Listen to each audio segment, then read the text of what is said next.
Welcome to video number 4 and we will be talking about diffraction.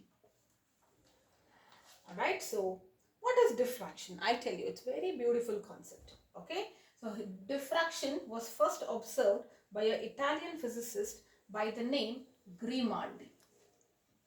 Grimaldi was the one who first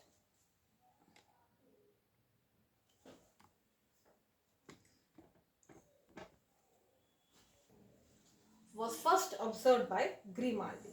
Alright, and how do you define diffraction? I'll write the definition first, then I will be explaining you.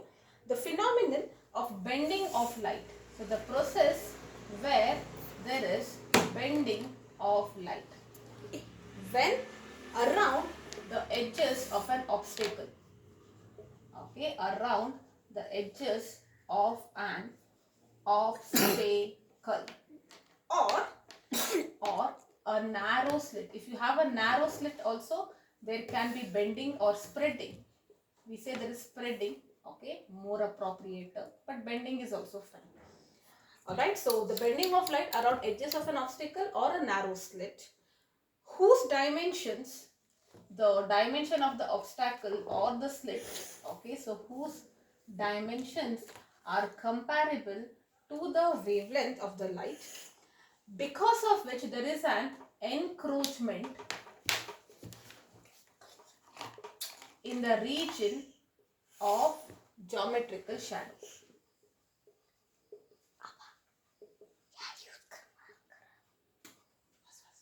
What is the meaning of this? Alright, so let me give you this. Have you seen shadows? Okay, you know about an object, right? So the shadows, if it is spherical, if you carefully observe, it is a little bit spread out at the edges. It is not a sharp shadow. That's because of diffraction. Alright, now I'll tell you what is it. If you, let me say this is an obstacle, correct? So now light is passing on my hand, and here at the sharp corners, you see around the edges of this obstacle, it, instead of going like this, so shadow is formed because light is not passing through this area, correct? So shadow will be formed, this much part will be dark, and here you can see light. That is the meaning of shadow. Now what happens if diffraction is there? What is diffraction? When light is entering like this, it will start spreading, bending. Because of bending, technically the shadow of, let me say, circle should have been like this. So with everything shaded. Okay, but you will see something like this where it is diffused.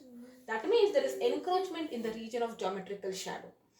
Little bit of light is entering that region, correct? So that is the meaning of diffraction. Or if you have you visualized this, if there is a narrow slit and there is a light coming, you can see it is not straight, it is like this. The light will be like this from a small slit.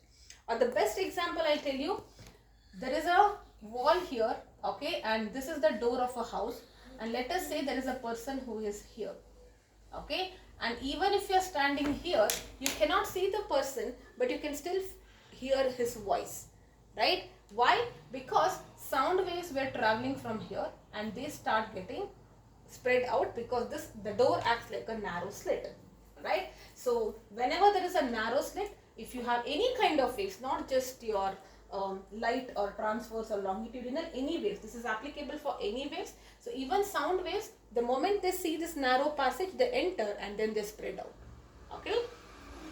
Now the question, if you ask me, similarly he should be able to see it though there is a wall, because the light waves also spread out. We will come to that in a while. Okay. But are you getting the basic idea of what a diffraction is? So whenever there is an obstacle, one way of looking at it, whenever there is an obstacle, around the sharp edges of that obstacle, light will bend, it will spread out. And because it spread out, the shadow looks a little not so clear. The edges of the shadow are blurred because light is entering there and it is spreading out. Okay. Another way to understand is, if you have a narrow slit and light is passing through it, the moment it comes out of it, it will spread in various directions like this. Alright, and that is what we call as diffraction. Okay, so I will just do the theory now. Sometime later I will send you the link of all the simulations. You can watch it so that you will get a proper idea of what a diffraction is, how do you visualize it basically. You can even do it in water, in fact, I'll tell you. So if you have if you go to the lake or a river next time, what you can do is you can take a cardboard, okay, and make a slit in that cardboard, a small gap in the cardboard, and try to create one, like drop a stone or something, it will create waves, and here you can see that it is getting bent. All right, so you can clearly see that in water also. There is a beautiful simulation. I'll send you the link and you can watch it. Okay, so bending of light around edges of an obstacle or a narrow light, and we see maximum diffraction. This is very important. Diffraction will be greater if the dimension of that object, like for example slit or something, is nearly equal to the wavelength of the wave. All right, so that is the maximum possible or maximum diffraction you can see. And this is the reason why I can hear the sound of a person who is sitting in the other room, but I cannot see him because there is a wall. Though both light waves and sound waves undergo diffraction, I still cannot see. Alright, now let us understand a little bit more about diffraction. Diffraction is exhibited by all kinds of waves. I just told you that. It is all kinds of waves. Light waves, sound waves, longitudinal, transverse, whatever it is. Correct? But it is more easily seen in the case of maybe sound waves or water waves.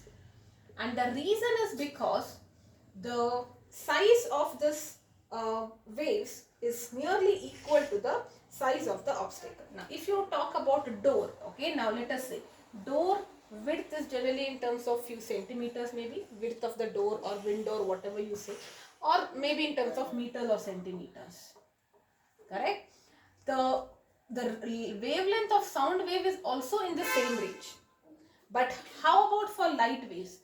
Diffraction is not easily seen in the case of light waves. And the reason is because the same door, which is in few centimeters or meters, for light, the wavelength is in the range of nanometers or angstrom. The wavelength is very, very small, and hence, when is diffraction best seen? If the dimension of that obstacle or of the narrow slit is comparable with the wavelength of the wave.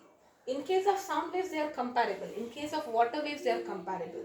But in case of light waves, they are not comparable. The wavelength of light waves is extremely small in comparison with the dimension of your slit, the door or whatever, and hence it is little difficult to see diffraction in the case of light, or difficult to perceive. Alright, because wavelength of the light is very small compared to the size of the diffracting obstacle. Alright, now you have two types of diffraction experiments. One is Fraunhofer type. In the Fraunhofer type, he uses a plane wavefront. Okay, and next one you have is the Fresnel type, where you are using a cylindrical wavefront. You do not have Fresnel's type. You only have to do Fraunhofer's wave. What is that? Diffraction. Okay. And Fraunhofer's diffraction is using plane wavefront. Fraunhofer diffraction, and this is using a plane wavefront. Okay, and this is a single slit. Okay. Now actually there is a very simple diagram, but in your textbook and in your notes also it is given a little bit with all the introduction of convex lens and all. Don't get confused that you need a convex lens to see diffraction. It is just so that you can converge and see it better, that's all. Alright, but I will take help of the same diagram because I don't want to confuse you with two things. Alright, so yes, so first of all let us see why in fact there is diffraction, and then we will continue with this. Okay, so remember there is a source here.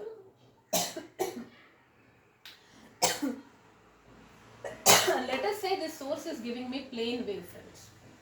So plane wavefronts are like this, parallel wavefronts, and at this point every time every point on this wavefront will be acting like a secondary source. So they will diffuse light like this, and if I draw a common tangent, it will be also a plane wavefront. So that is how I get a continuous plane wavefront. But now imagine I have a plane wavefront and then I have a slit like this.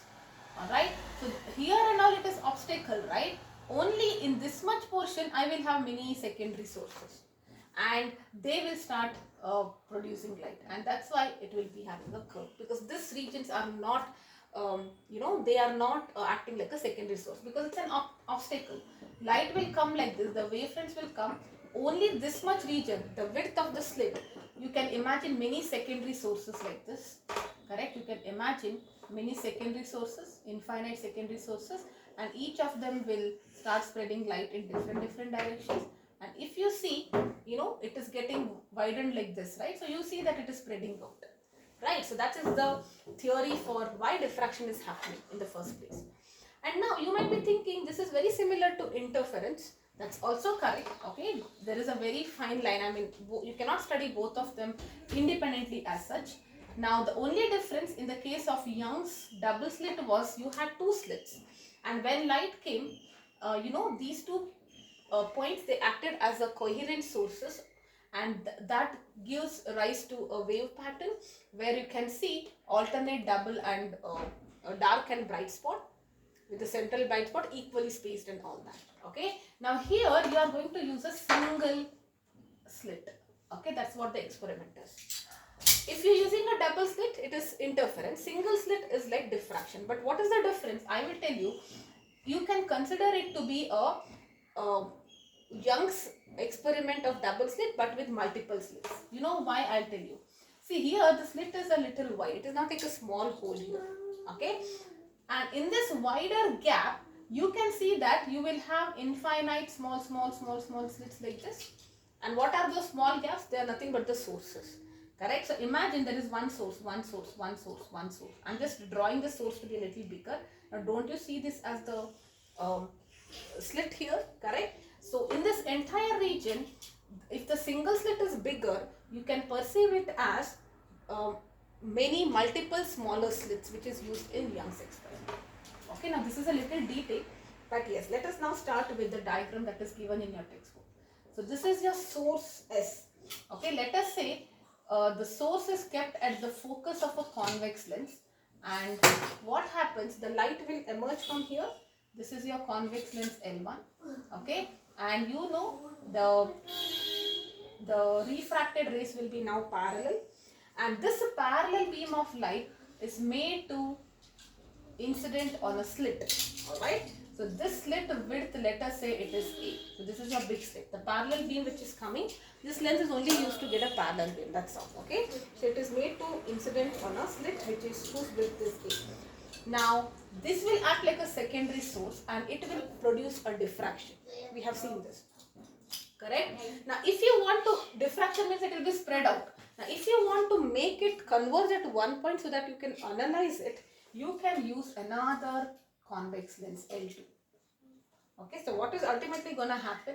You will have it like this, all this light, and they will finally converge at one point. Okay, so I will call this as O point. Alright, now similarly, it is not only this, there are many parallel rays which are coming like this also, right? So you can see there is one more light coming like this, one more light coming like this, one more light coming like this. So they will all converge at, let us say, point P for that matter. Okay, so this is like with an angle theta, correct? Let us say they converge at P, and this distance I will call it as Y. Okay, X or Y doesn't matter, whichever you want you can call. And this is A, this is B. AB is your slit, and this perpendicular distance, if I draw, I will call this point as N. Alright, and this point is the center, I will call it as C. Okay, so AB, C, N, and all of that, right? So let us now understand how the pattern looks like. So I will not, it's there in an NCERT, it's not very clear, but maybe I will send you a picture or simulation link, you can watch it. But see, in the case of interference, you remember equal spaced.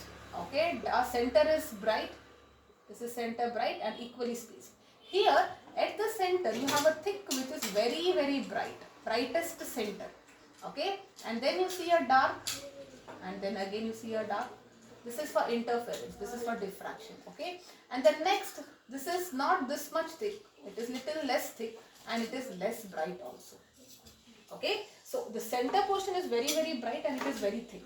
The next bright region, in terms of width also, it is less thick, less bright. Okay, less bright, less wide. Okay, so overall if I have to draw, it will be something like this. Okay, this is your brightest. Okay, the second one will be like this. This is my dark. Okay, this is my dark. The second one is not as white, and it is less bright also. Okay, now the third one will be even more less white. Okay, you can see that the third one is even more less bright, and that is how it is. Alright, so center, it is not equally spaced. Alright, so the widest and the, what are the features of this, whatever pattern you see, interference, diffraction pattern. Diffraction pattern feature will be widest and brightest. Just a second. Alright, so widest and brightest brand, widest and brightest band. Alright, will be formed at the center. And that brightest which is formed at the center is what we call as the principal or central maxima. It is always going to be a maxima because no path difference. Okay, principal or central maxima. Brightest as well as widest, very very important. This is the difference between interference and diffraction pattern. I will list all that later, but for now you please remember this. Okay. In the interference, all are equally bright, equally dark, equally spaced. Here, neither they are equally spaced nor they are equally bright and equally dark. Alright. Now, this principal maxima is followed by alternate dark bands, which is because of destructive interference, and bright bands due to constructive interference. The thing is, they have both dark and light have unequal widths. I told you the width is going on reducing from the center. Wider, less wider, less wider, less wider, and very less wider. Okay. Not just that, they will have unequal intensities also. It is very bright at the center, less bright, less bright, less bright, less bright. Dark here, less dark, and so on. Alright, and they are called as secondary maximas. Alright, now if you are talking about the width of the less bright bands, okay, that means I'm not talking about this, the next one onwards.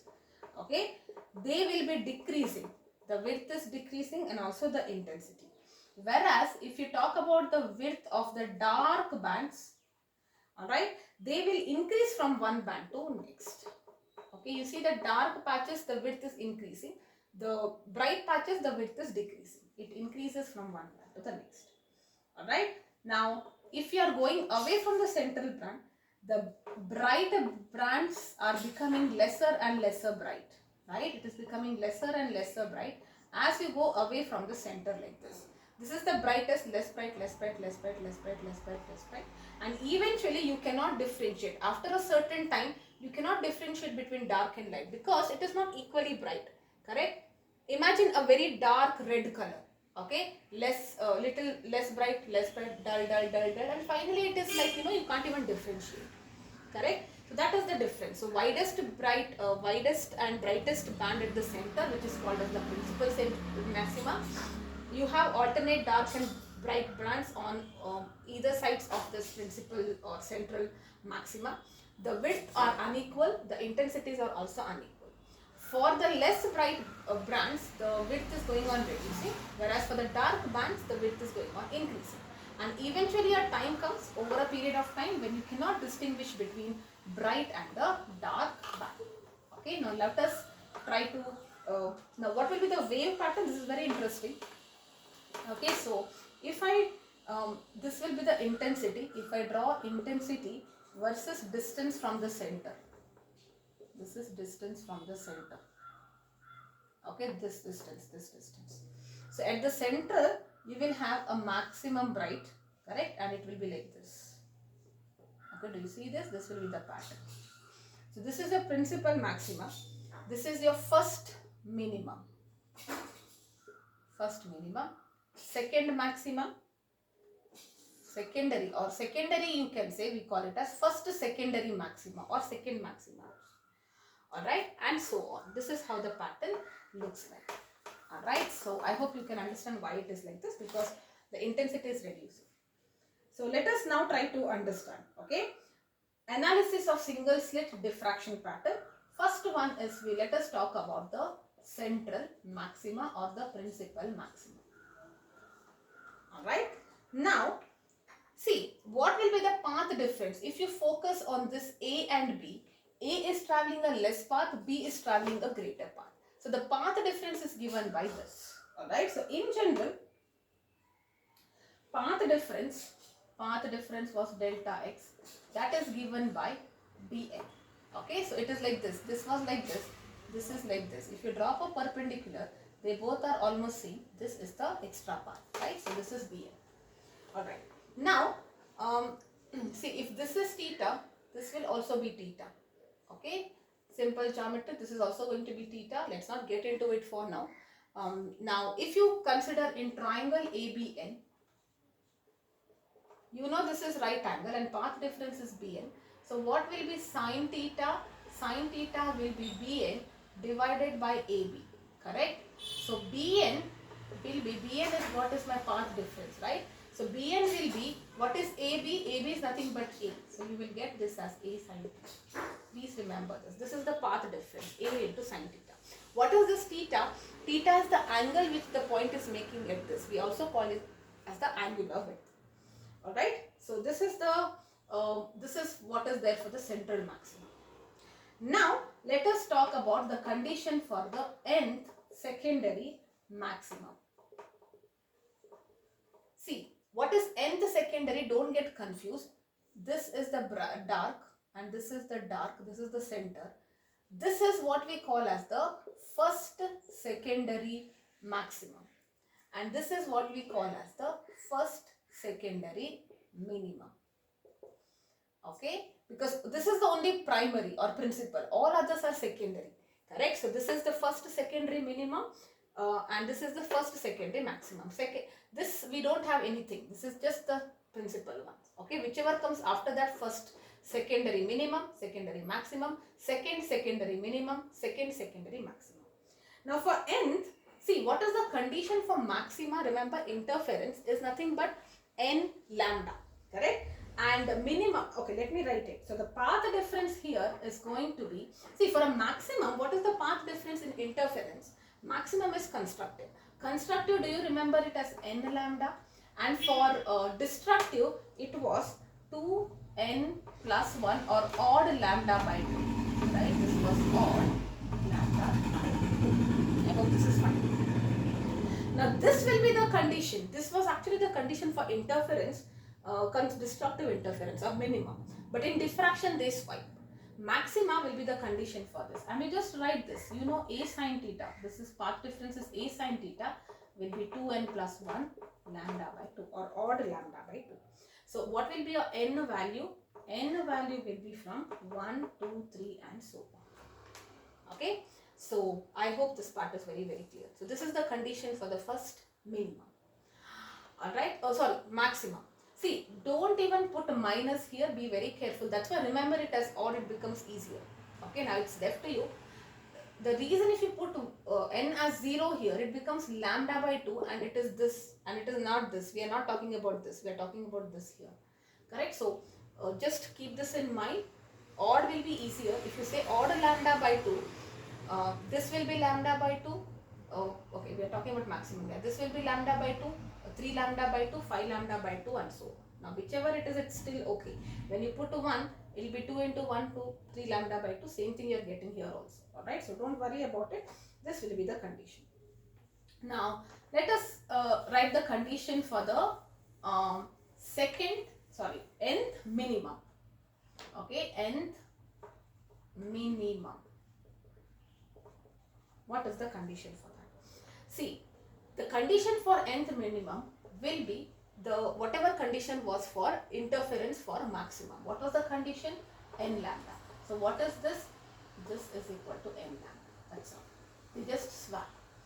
Alright? And n is equal to 1, 2, 3. So that means for here n is equal to 1. Okay, n is equal to 1. This is the first secondary minimum. Put n is equal to 1. Alright? Yes. Now let us find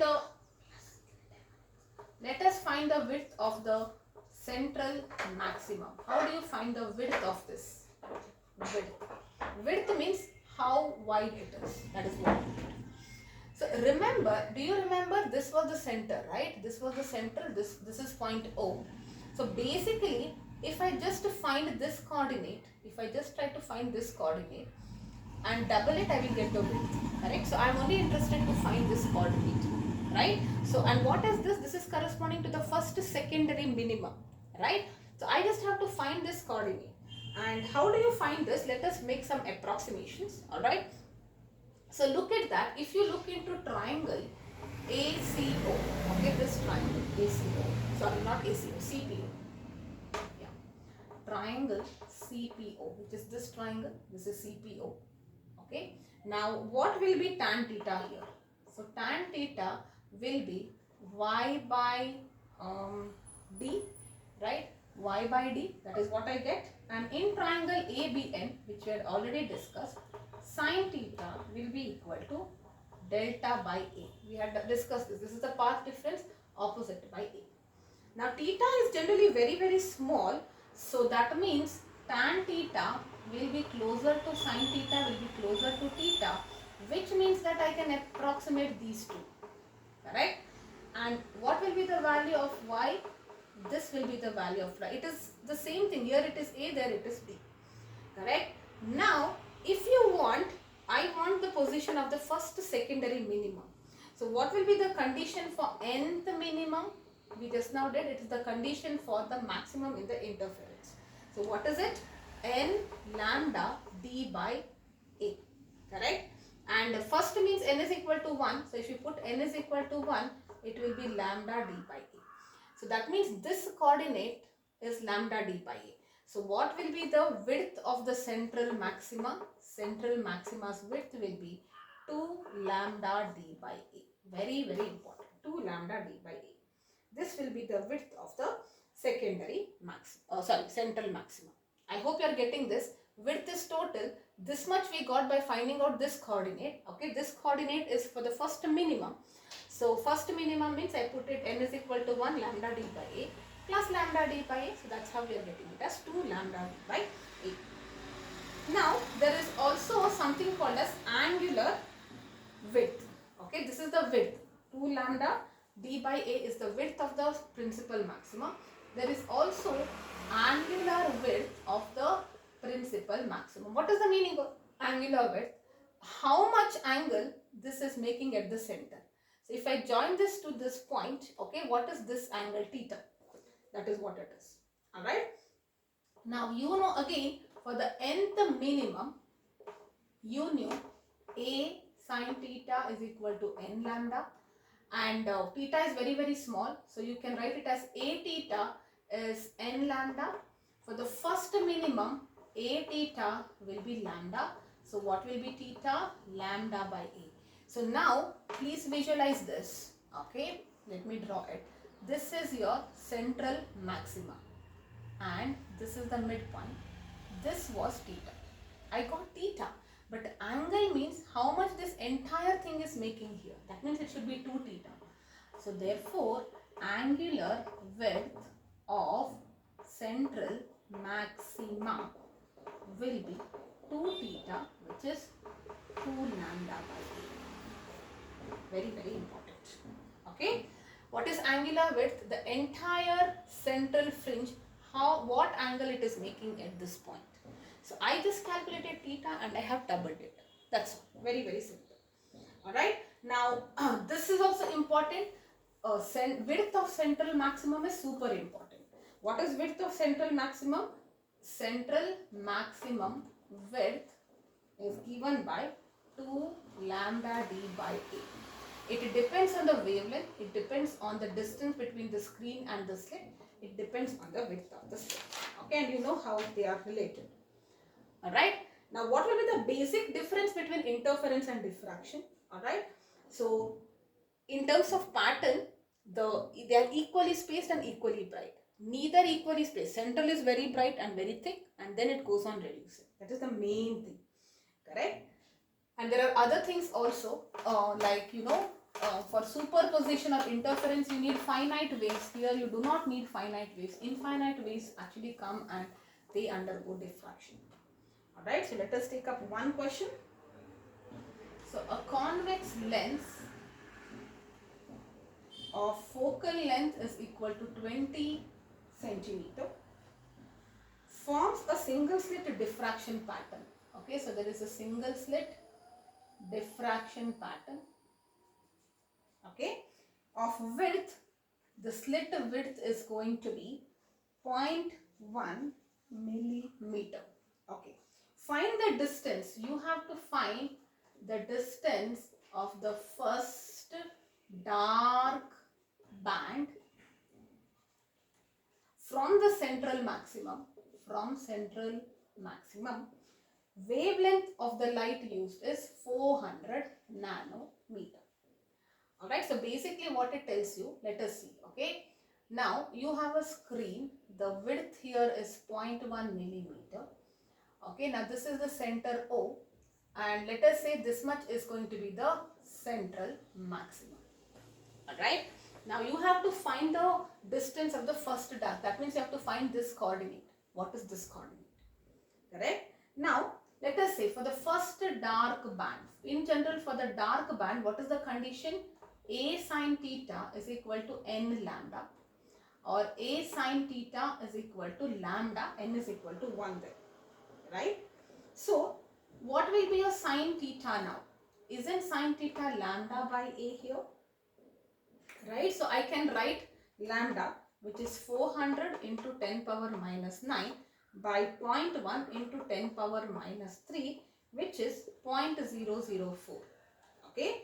Now theta will just be sine inverse of 0.004, which will be equal to 3. I'll just write it. Okay. Anything you want to know in terms of calculation, please let me know. Whatever angles they are in radians, please remember that. Alright, so this is what you will be getting, sine inverse of this, okay, which is 13 minutes. Convert it into radians. We always want the answer in radians. Now what are they saying? You want the distance. I don't want theta. I want the distance, right? See, ultimately I have found out this. This theta is coming out to be this. But I want this distance. What is this distance? Isn't it theta into the distance? Correct? So the distance. See, the reason I know n, I know wave, I know this, correct? So I want to find the distance, right? So we never studied about distance, we only understood the condition, correct? So coordinate is what we had found, right? So yes, the distance here is nothing but, what will that be? Now this theta is this much, and focal length is 20, look at that. Now what is the meaning of focal length? Don't you agree this distance is going to be focal because it is getting converged. This is your focal length, right? This is 20. So this distance is nothing but angle into this. S is equal to r theta. It's simple like that, right? So distance is equal to theta into f. So what is this theta? 3.78 into 10 power minus 3 into 0.2 meters, which will be 7.56 into 10 power minus 4 meters. Alright? Yes. That is it about diffraction. Alright, so maybe I just have to do polarization. That will be the last video and we are done with this chapter. There are many more questions which I want you to actually solve, and let me know if there are any things, especially this conversion and all that. It's very basic trigonometric conversions, but if you are having difficulty, just let me know what it is. Alright, yes, okay, it's fine.